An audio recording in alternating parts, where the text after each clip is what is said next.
ውቧ ሴት ልትሰቀል ስትል ያልተጠበቀ ኃይሏን አውጥታ መለጠችም። ታሪካችን የሚጀምረው በቁጣና በጩኸት ነው። ጌታ ዣንግ እንደዚህ ደግ ሰው ሆነው ሳለ እንዴት እሷ ልትገድላቸው ትሞክራለች? ይላሉ ህዝቦቹም። አረ ለመሆኑ ይቺ ዡያን የምትባለው ሴት ለምን ሞት አይፈረድባትም? የማስተር ዙ ፊት ተይዞላት ነው እንጂ እንደዚሁ በቀላል አትለቀቅም ነበር። ነገር ግን አንድ ጥያቄ ያስነሳል። ለመሆኑ ማስተር ዙ እንዴት ጠፉ? ለምን አልታዩም? ሰላም የቻናል ቤተሰቦችም ይህን አጭር ፊልም እስከ መጨረሻው ብታዩት ትዝናኑበታላችሁ። ደግሞስ አረጋዊ ሰው የወጣት ልጁን አስከሬን እንዴት ብሎ ይሸኛል? እያሉ ህዝቡ በሐዘን ሲቃሱ በቦታው ላይ ያታላቁ ባልጌ ኦፌ ብቅ ይላል።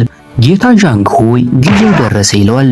ከዚያም ኦፌ ኑ ከእኔ ጋር ሂዱ አባቴ እኔ ነገሮችን አወሳስባል እያለ ነገሮችን ያወሳስባል። ማስተር ዙጋንግ በቦታው ሲደርሱ ነገር ሁሉ ይበልጥ ይወጠራል። አባቱ ጠፍቶበት የሚያስበው ድሃ አባቴ ወዴት ሄደ? አባቴ ተሸነፈ ወይ? እያለ በጭንቀት ይጮሃል።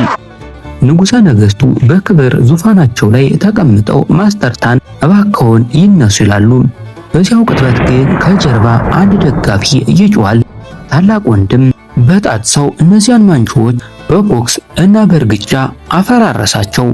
ወዲያው ግን ጓደኛው በጥፊ ሊለው ደርሶ ኧረ አፍህን ያዝ፣ ንጉሠ ነገሥቱም እኮ ማንቹ ናቸው ልትገደል ነው እንዴ ብሎ ያስቆሟል። ኧረ ወንድሜ አፍህ አያመልጥህ፣ ንጉሡ ሰምተው ቢሆን ኖሮ ዛሬውኑ ጭንቅላትህ ይበላ ነበር ይለዋል። ይሁን እንጂ የታንቲያን የቃጫ ውጊያ የእግር ምት ችሎታ ከአባቱ እንኳ የሚበልጥ ሆኖ ተገኘም።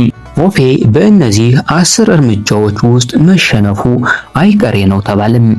ደጋፊዎቹ በሙሉ ወንድም ሆይ ፍጠን፣ 11ኛውን ልዩ ምት የመቶዎች ወንዞች መገናኛ የተጠቀመበትን ተጠቀምበት፣ ኦፌ ሊወርቅ ነው እያሉ ይጮሃሉ።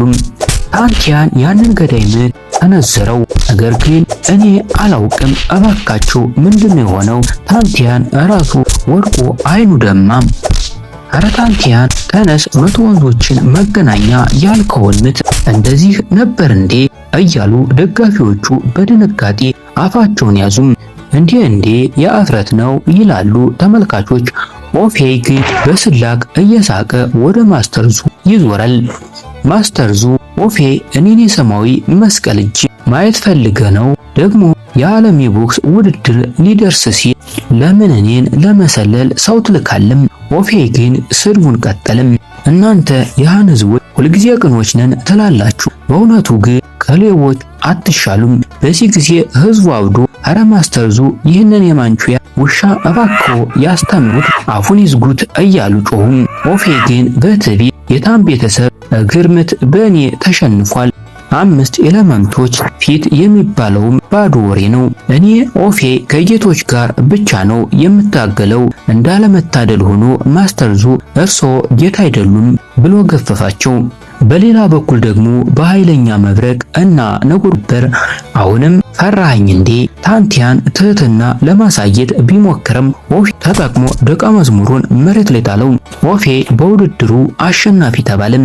ነገር ግን ይበልጥ ሊገድላቸው ሲል ደጋፊዎቹና የንጉሠ ነገሥቱ መልእክተኞች መጥተው ኦፌ አቁም፣ ንጉሠ ነገሥቱ እንድታቆም አዘዋል ብለው በግድ ያዙት። ታንቲያንም ተጎድቶ ወደ ቤት ተወሰደም። በመጨረሻም ታሪኩ ወደ አስደናቂው ማጠቃለያ ይሸጋገራል። አንዲት ውብ ሴት በሕዝብ ፊት በግልጽ ልትሰቀል መድረክ ላይ ትቆማለች። ሁሉም ነገር ያለቀለት ይመስላል።